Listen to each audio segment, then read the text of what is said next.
तो good morning dear students, class 10th students, good morning all of you.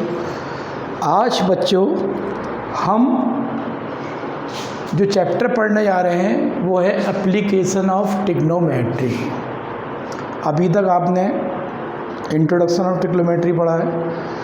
अब उस trigonometry की application क्या है, क्या यूज़ है, उसको कहाँ पे हम अप्लाई करते हैं। जो ट्रिग्नोमेट्री का आपने वो पढ़े हैं, कॉन्सेप्ट पढ़े हैं कि sine theta equal to P upon H होता है, cos theta equal to H upon P होता है, tan theta equal to P upon B होता है, पढ़े हैं। और टेबल भी पढ़ी 8.2 में 0 degree 45 degree 0 degree 30 degree 45 degree 60 degree 90 degree, ठीक है, ये फिर टेबल पढ़ी है आपने। तो हम अब जो हमने ट्रिग्नोमेट्री इंट्रोडक्शन ऑफ ट्रिग्नोमेट्री में पढ़ा है उसका हम यूज़ कैसे करते हैं, बहुत ही इंटरेस्टिंग है। अब आपको पता लगेगा ट्रिग्नोमेट्री का हम यूज़ कैसे करते हैं बेटा, उससे अपनी डेली लाइफ में। इस चैप्टर में आपको ये पता रहेगा, नाम ही वही है उसका, एप्लीकेशन ऑफ ट्रिग्नोमेट्री, कि कहाँ पे अप्लाइड होती है, ठीक है। बहुत ही इजी चैप्टर है, बहुत ही मज़ेदार चैप्टर है। आपकी प्रैक्टिकल लाइफ में देखना, ये आपको समझ में आएगा कि चैप्टर ट्रिग्नोमेट्री कितना इंपॉर्टेंट है आपकी प्रैक्टिकल लाइफ में। कैसे साइंटिस्ट यूज़ करते हैं, कैसे इसको एयरफोर्स यूज़ करती है, ठीक है, हमारी जो इंडियन एयरफोर्स है वो कैसे इसे यूज़ करेगी, कैसे साइंटिस्ट यूज़ करते हैं, कैसे इंजीनियर इस चीज़ को ट्रिग्नोमेट्री को कैसे यूज़ करते हैं, ठीक है। तो हम इसके इंट्रोडक्शन में आते हैं। आज हम पढ़ेंगे एप्लीकेशन ऑफ ट्रिग्नोमेट्री का इंट्रोडक्शन। तो सबसे पहला एक वर्ड आएगा आपका इसमें, angle of elevation. Angle of elevation, angle of elevation क्या होता है, ये कब बनता है, क्या चीज़ होती है, देखिए मैं कैसे समझाऊंगा आपको उदाहरण। अब माना देखिए, ये एक बिल्डिंग है, ये ज़मीन हो गई, ये ज़मीन, ये surface, horizontal line. Horizontal line मतलब ज़मीन। ये जो हम, यदि आपने स्कूल की बिल्डिंग देखी होगी, स्कूल की बिल्डिंग में ज़मीन होती नहीं होती है, ज़मीन मतलब अर्थ, रोड में, ठीक है। ये रोड हो गई। एक यहाँ पे बिल्डिंग बनी हुई है, कहाँ पे बनी है, यहाँ पे बिल्डिंग बनी है। उस बिल्डिंग की छत में, ये बिल्डिंग बनी है ना, उस बिल्डिंग की छत में एक चिड़िया बैठी हुई है। ये चिड़िया यहाँ पे बैठी हुई इस पॉइंट पे बिल्डिंग के, ठीक है। अब मैं रोड में यहाँ पे खड़ा हुआ हूँ, मेरी रोड में यहाँ पे खड़ा हूँ, मतलब मेरी आँख है यहाँ पे, क्या है, मेरी आँख ही है। मैं बिल्डिंग में खड़ा हूँ, मेरी आँख यहाँ पे, मैं समझ लो लेटा हूँ रोड में, ऐसे रोड में लेटा हुआ हूँ, तो मेरी आँख ये है। अब मैं यहाँ से इसको देख रहा हूँ, क्या देख रहा हूँ, इस चिड़िया को देख रहा हूँ, ठीक है, ठीक है। तो इस लाइन, इस चिड़िया को मेरी आँख से मिला देंगे ऐसे, ठीक है। तो ये लाइन कहलाती है लाइन ऑफ एलिवेशन। चलिए, इसका इतना इंपॉर्टेंट है लाइन ऑफ एलिवेशन का। अब देखिए एंगल ऑफ एलिवेशन की बात करेंगे, क्या होता है, कौन सा एंगल ऑफ एलिवेशन होगा, जो रोड, ये ज़मीन और मेरी आँख, ये इसके बीच में जो एंगल बनना होगा, इस एंगल थीटा को क्या कहेंगे हम, एंगल ऑफ एलिवेशन कहेंगे। तो ये, ठीक है। अब मैं देखिए आपको एक बड़ा इंपॉर्टेंट क्वेश्चन बताऊंगा, इसमें एक एग्जांपल बताऊंगा कैसे यूज़ करते हैं। देखिए बच्चों, ठीक है, मैंने, ये रोड है, ठीक है, ये बिल्डिंग खड़ी हुई है, ठीक है, ठीक है। इस बिल्डिंग में गमला, एक चिड़िया बैठी हुई है, ठीक है। ये यहाँ पे मैं हूँ, ये मेरी आँख है, ठीक है। मैं इस आँख से कहाँ देख रहा हूँ, चिड़िया को देख रहा हूँ ऐसे। ये होगी लाइन ऑफ एलिवेशन, हो गई लाइन ऑफ एलिवेशन होगी। जब नीचे से ऊपर को देखूंगा तो एंगल ऑफ एलिवेशन बनेगा और एंगल ऑफ लाइन बनेगी। देखिए मैं देख रहा हूँ ना, मैं देख रहा हूँ ऑब्जेक्ट कहाँ है, ये ऑब्जर्वर कहाँ है, ये आदमी, ये इसको देख रहा है। जैसे मैं इस चिड़िया को देख रहा हूँ, मैं नीचे से जब ऊपर को देखेंगे तो क्या बनेगा, एंगल ऑफ एलिवेशन बनेगा। तो मैंने नापा, ये एंगल आ रहा है कितना, ये एंगल आ रहा है 60 डिग्री आ रहा है, कितना आ रहा है, 60 डिग्री एंगल आ रहा है ये। तो एंगल ऑफ एलिवेशन फ्री हो गया। और मैंने देखा कि इस बिल्डिंग की हाइट इस बिल्डिंग की हाइट कितनी है 20 मीटर। ये यहाँ पे चिड़िया बैठी है ना, कितनी हाइट है इसकी 20 मीटर है।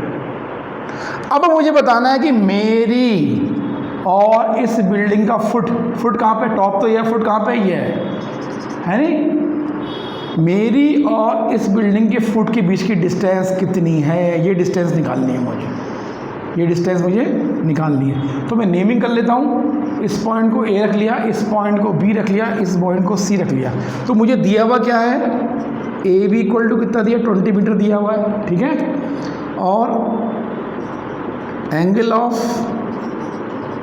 एलिवेशन कितना दिया हुआ है, एंगल ऑफ एलिवेशन कितना दिया, 60 डिग्री, ये देखिए निकले 60 डिग्री। अब मुझे निकालना क्या है, distance between foot of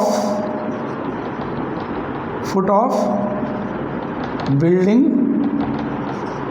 and me, horizontal distance. क्या निकालेंगे, इसको करेंगे हॉरिजॉन्टल डिस्टेंस। हॉरिजॉन्टल के पैरेलल है ना, ये रोड है तो हॉरिजॉन्टल, इसको horizontal distance between me and foot of the building, ये BC निकालनी है। तो अब गौर देखिए, अब मैं कैसे निकालूंगा, देखिए ट्रिग्नोमेट्री कॉन्सेप्ट का यूज़ करूंगा। इन right triangle ABC, right triangle होगा नहीं होगा, अरे भैया बिल्डिंग सीधे तो खड़ी होगी, तो ये एंगल कितने का बनेगा, 90 डिग्री बनेगा नहीं बनेगा। अरे ये रोड है, कोई बिल्डिंग ऐसी तो बनेगी नहीं, कोई बिल्डिंग ऐसी टेढ़ी तो बनेगी नहीं, तो स्ट्रेट बनती है। तो बिल्डिंग इस रोड से कितना एंगल आएगी, 90, तो एंगल 90 डिग्री हो गया, मतलब ये एंगल कितना हो गया, राइट एंगल हो गया। अब तो देखिए कौन सा कॉन्सेप्ट लगाएंगे, देखिए हमें BC निकालनी है, AB निकालनी है, BC निकालनी है और AB हमें दी हुई है। तो देखिए अब इस ट्रायंगल गौर से देखेंगे, हम इस ट्रायंगल गौर से देखेंगे, इस एंगल के लिए हाइपोटेन्यूस ये हो जाएगा AC, ठीक है, इस एंगल के लिए परपेंडिकुलर ये हो जाएगा, बेस क्या हो जाएगा, ये हो जाएगा। तो परपेंडिकुलर दिया हुआ है और बेस हमें निकालना है, तो परपेंडिकुलर बेस में कौन सा ट्रिग्नोमेट्रिक रेशियो होता है, tan theta equal to P/B होता है, और cot थीटा कितना होता है, B/P होता है। तो अब यहाँ पे कौन सा रेशियो यूज करेंगे, tan वाला, cot भी कर लीजिए या tan कर लीजिए, मैं tan करता हूँ।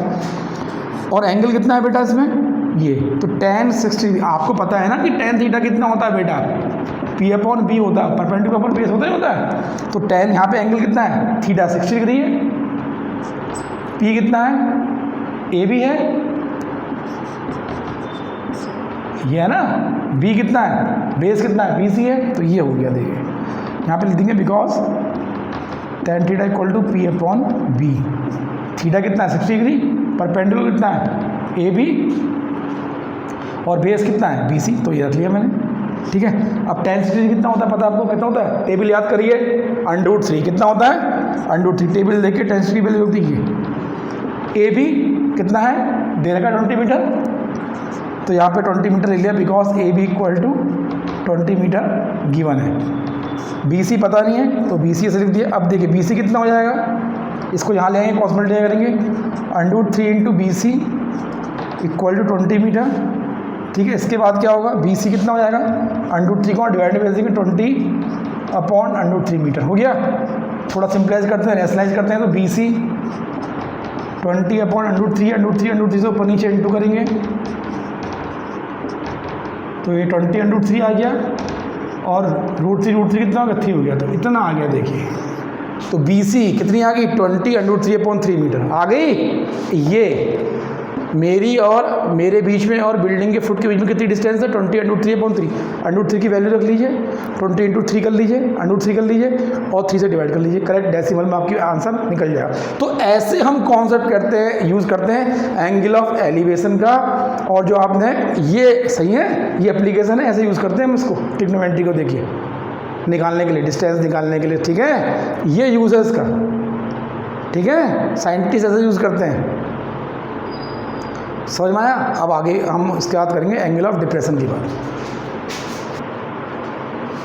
अब बच्चों पहला एंगल था angle of elevation. Angle of elevation कब बनता है, जब नीचे से हम ऊपर को देखते हैं। अब एंगल ऑफ डेप्थ, दूसरा एक इम्पॉर्टेंट इसमें आएगा word angle of depression. Depression कब बनता है, एंगल ऑफ डिप्रेशन कब बनता है, जब एंगल ऑफ एलिवेशन कब बनता है, जब हम नीचे से ऊपर को देखते हैं। ऐसी एंगल ऑफ डिप्रेशन कब बनता है, जब हम ऊपर से नीचे को देखेंगे। वो एग्जाम्पल दूंगा, दे सपोज कीजिए ये रोड है, ये एक बिल्डिंग है, इस पे चिड़िया बैठी हुई है, ठीक है, इस पे चिड़िया बैठी हुई है, यहाँ पे मेरी आंखें हैं, मैं रोड में हूँ। अब angle of depression, angle of elevation कैसे बनेगा? जब मैं नीचे का आदमी, मैं नीचे से देख रहा हूँ ना, जब मैं नीचे से ऊपर को देखूंगा तब एंगल ऑफ एलिवेशन बनेगा। अब एंगल ऑफ डिप्रेशन क्या बनेगा? जब चिड़िया मुझे देखेगी, ये चिड़िया यहाँ पे बैठी है ना, ये चिड़िया ऊपर से मुझे देख रही है, तब एंगल ऑफ डिप्रेशन बनेगा। अब माना ये चिड़िया यहाँ पे है, चिड़िया मुझे देख रही है, देखिए ये लाइन ड्रॉ करेंगे। अब इस यहाँ से इस पॉइंट से करेंगे हम, ये हॉरिजॉन्टल के पैरेलल लाइन खींचेंगे। ये लाइन क्या होगी? हॉरिजॉन्टल के पैरेलल होगी, तो ये लाइन होगी वो इसके पैरेलल होगी। अब बनेगा एंगल ऑफ डिप्रेशन ये, ठीक है, समझ में आया? ये होगा एंगल ऑफ डिप्रेशन, माना थीटा, ये होगा एंगल ऑफ डिप्रेशन। अब एंगल ऑफ डिप्रेशन में देखिए क्या होता है, angle of depression angle of elevation दोनों इक्वल होते हैं। क्यों? देखिए ये साइड, ये लाइन इसके पैरेलल है और ये ट्रांसवर्सल लाइन है, तो ये एंगल इक्वल टू ये एंगल हुआ नहीं हुआ? क्यों? Alternate interior angle. अरे आपने नाइन्थ में पढ़ा, नाइन्थ में पढ़ा ना लाइन्स ऑफ एंगल्स में, अगर दो लाइन पैरेलल हो, इनको ट्रांसवर्सल लाइन इंटरसेक्ट करे तो ये एंगल इक्वल टू ये एंगल होता है और ये एंगल इक्वल टू ये एंगल होता नहीं होता? तो देखिए ये पैरेलल टू ये है, ये ट्रांसवर्सल लाइन है, तो ये एंगल अगर थीटा तो ये एंगल भी थीटा होगा, ठीक है। तो angle of depression equal to angle of elevation होता है। अब इसका क्वेश्चन देख दिखाते हैं आपको, इसका एक क्वेश्चन करके दिखाते हैं, देखिए।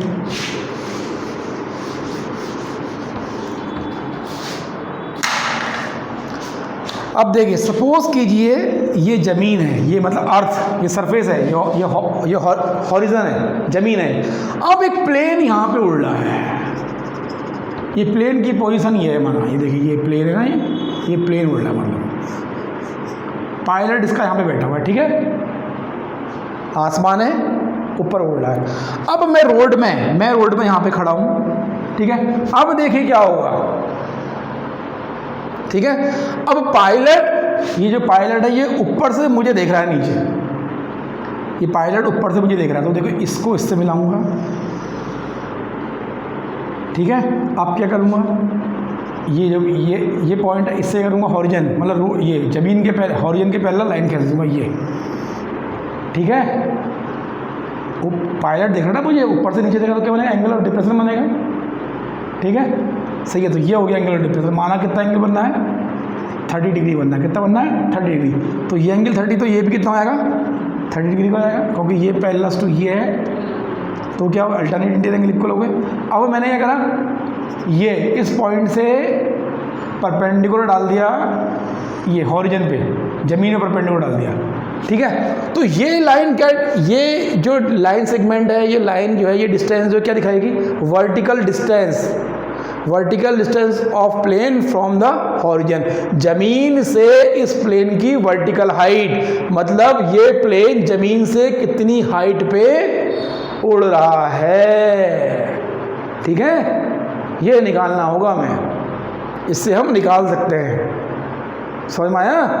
ऐसी चीज़ें निकालते हैं। देखिए हम इस चीज़ का यूज़ कैसे करते हैं, देखिए कैसे यूज़ होगा, सपोज कीजिए इस चीज़ का यूज़ कैसे करेंगे हम, देखिए ये डिप्रेशन एंगल का हम यूज़ कैसे करेंगे। देखिए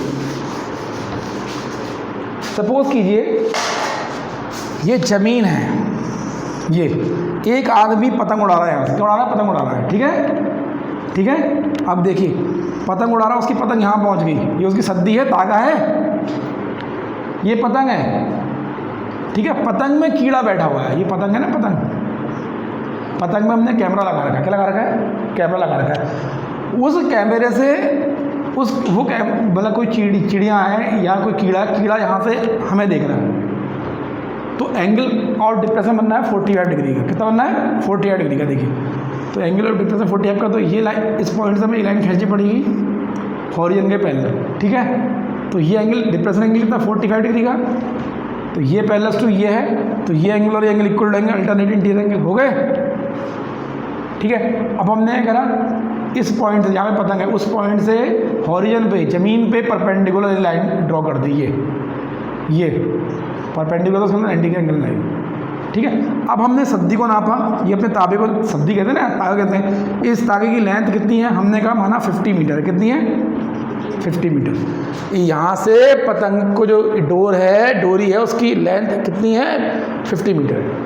अब वो हमसे पूछ रहा है कि पतंग ज़मीन से हॉरिजॉन से कितनी हाइट पे है, कितनी हाइट पे, मतलब ये डिस्टेंस निकालनी है। देखिए ये डिस्टेंस निकालनी है, ठीक है। तो पॉइंट नाम लूँगा, इसका पॉइंट ए रख लिया, इस पॉइंट का नाम बी रख लिया, इस पॉइंट का नाम सी रख लिया। तो हमें गिवन क्या है? ए सी इक्वल टू 50 मीटर, ये गिवन है गिवन, ये गिवन है। ए सी इक्वल टू 50 मीटर। हमें निकालने क्या है? Vertical height of kite. Vertical height kite कितनी फ्रॉम द ओरिजिन कितनी है? 20 ए बी है, ये निकालनी है हमें, इसकी वैल्यू हमें निकालनी है। और एंगल ऑफ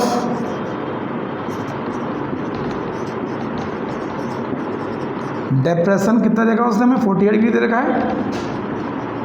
तो ये एंगल 48 डिग्री का, तो ये एंगल भी अपने आप ऑटोमेटिकली 48 डिग्री का हो गया। अब देखिए, तो in right triangle A B C, ये राइट ट्राइंगल बन गया ना, इस पर लगाएंगे। देखिए ये इस राइट ट्राइंगल में ये क्या है? ए सी क्या है? हाइपोटेनियस है इस एंगल के लिए, ये हाइपोटेनियस है। और ये क्या है? परपेंडिकुलर है इस एंगल के लिए। और बेस क्या है? बी सी है, ठीक है। हमें निकालनी है ए बी और ए सी दी है, मतलब हमें क्या निकालना है? परपेंडिकुलर निकालना है। और हाइपोटेनियस दिया और एंगल दिया है। तो पी परपेंडिकुलर और एच हाइपोटेनियस, मतलब पी और एच में कौन सा रिलेशन होता है? साइन का होता है। साइन थीटा कितना होता है? पी अपॉन एच होता है। तो यहाँ पे देखिए साइन थीटा कितना है? Sine theta, because sine theta equal to perpendicular upon hypotenuse P upon H. So sine 45 degree. Theta कितना है? 45 है ना, थीटा क्या 40 रख दिया। परपेंडिकुलर कितना है? ए बी, ये ए बी रख दिया। और एच कितना? ए सी है, ये। तो साइन 40 कितना होता है? 1/√2 होता है। टेबल देख के याद करेंगे, मैंने कहा था टेबल आपको बाय हार्ट याद होनी चाहिए। ए बी तो निकालनी है। ए सी कितनी है? 50 मीटर गिवन है, ये देखिए। तो ए बी कितनी होगी बेटा? 50 मीटर को यहाँ भेज देंगे ना, तो 50/√2 मीटर आ गई ना गई। अब थोड़ा रेसलाइज कर देंगे इसे। 50/√2 है तो 50/√2 इंटू √2 ऊपर नीचे इंटू करेंगे तो कितना हो गया? 50/√2 या 2 से काटेंगे 25। कितना आ गया बेटा? ए बी इक्वल टू कितना आ गया? 25√2 मीटर। आपकी मर्जी, आप आंसर को ऐसे लिख रहने दीजिए। अगर आपका ए बी इक्वल टू 25/2 आ गया, या तो उसको आंसर ऐसे लिख रहने दीजिए, या √2 की वैल्यू रख लीजिए। 25/2 का 25 इंटू √2 है, √2 की वैल्यू थी 1.4, ठीक है। इस तरीके से अप्रोक्सीमेटली दोनों को मल्टीप्लाई कर दिया, आपका आंसर आ जाएगा डेसिबल, ठीक है। तो आपने इस चैप्टर में क्या पढ़ा बेटा? हम दोबारा फिर रिवाइज करेंगे, हम दोबारा फिर रिवाइज करते हैं इन चीज़ों को, दोबारा फिर रिवाइज करते हैं। देखिए गौर से मेरी बात को देखेंगे। अब हमने क्या पढ़ा? पहला वर्ड पढ़ा है हमने। पहला इसमें एक बहुत इंपॉर्टेंट चीज़ आई है, एंगल ऑफ एलिवेशन। इसको कैसे, इस कॉन्सेप्ट को कैसे सीखेंगे? अगर हम ज़मीन में खड़े हैं, ज़मीन में यहाँ पे खड़े हैं, कोई आदमी यहाँ पे खड़ा है और ऊपर को देख रहा है, ऊपर मतलब आसमान में ये है, ठीक है। अगर वो यहाँ से यहाँ को देखेगा तो जो ये एंगल होगा, एंगल ऑफ एलिवेशन होगा, ये लाइन ऑफ एंगल होगी और ये एंगल ऑफ एलिवेशन होगा। अब अगर हम दूसरा वर्ड क्या है? Angle of depression. ये कब बनता है? सपोज कीजिए ये ज़मीन है, कोई आदमी यहाँ पे खड़ा है, एक आदमी यहाँ पे खड़ा है। अब ये ऊपर से नीचे को देख रहा है, ये आदमी यहाँ से यहाँ को देख रहा है, तो एंगल ऑफ डिप्रेशन, यहाँ से लाइन खींचेंगे हॉरिजॉन ज़मीन के पैरेलल, तो ये एंगल होगा थीटा, वो क्या होगा? एंगल ऑफ डिप्रेशन होगा। अब एंगल ऑफ डिप्रेशन क्या होता है? ये angle of depression equal to angle of elevation होता है। ये थीटा, तो ये भी थीटा हो जाता है। क्यों? क्योंकि ये लाइन पैरेलल तो ये है, तो ये क्या होगा? Alternate interior angle. तो angle of depression equal to angle of elevation बनता है। एंगल ऑफ एलिवेशन बनता है। डिफरेंस क्या है? एंगल ऑफ एलिवेशन तब बनता है जब हम नीचे से ऊपर को देखते हैं, और एंगल ऑफ डिप्रेशन का बनता है जब हम ऊपर से नीचे को देखते हैं। बस इसी कॉन्सेप्ट में आपकी किए चलेंगी। आपको इसके अलावा क्या याद होना चाहिए चैप्टर में? कि साइन थीटा इक्वल टू कितना होता है? P/H होता है। कॉस थीटा कितना होता है? B/H होता है। टेन थीटा कितना होता है? P/B होता है, तो cosec थीटा को निकाल सकते हैं, H/P आएगा, sec थीटा कितना आएगा, इसका उल्टा H/P आएगा, cot थीटा कितना आएगा, tan का उल्टा B/P आएगा। ये मेनली ये तो आपको बाय हार्ट याद होनी चाहिए, इसके अलावा इनसे रिलेटेड है, इनके जो उल्टे हैं वो भी याद होनी चाहिए, और टेबल याद होनी चाहिए। याली बताया था मैंने आपको कौन सी टेबल याद होनी चाहिए, याली 0 degree, 30 degree, 45 degree, 60 degree and 90 degree, sine cos बताई थी ना कौन से। ये टेबल आपको बाय हार्ट याद होनी चाहिए। अगर आपको ये याद है, ये रिलेशन याद है, और ये टेबल याद है, और एंगल ऑफ एलिवेशन याद है, एंगल ऑफ डिप्रेशन याद है, तो आपको इस एक्सरसाइज करने में, एप्लीकेशन ऑफ ट्रिग्नोमेट्री करने में कोई भी प्रॉब्लम नहीं होगी। और ये कम से कम 6 नंबर का क्वेश्चन आपके बोर्ड एग्जाम में पूछा जाता है। इस एक्सरसाइज का आना ही आना है, वो एप्लीकेशन ऑफ ट्रिग्नोमेट्री का एक क्वेश्चन आना ही आना है। जो क्वेश्चन आएगा वो angle of depression, angle of elevation, angle of depression और इस कॉन्सेप्ट से और इस कॉन्सेप्ट से रिलेट करेगा।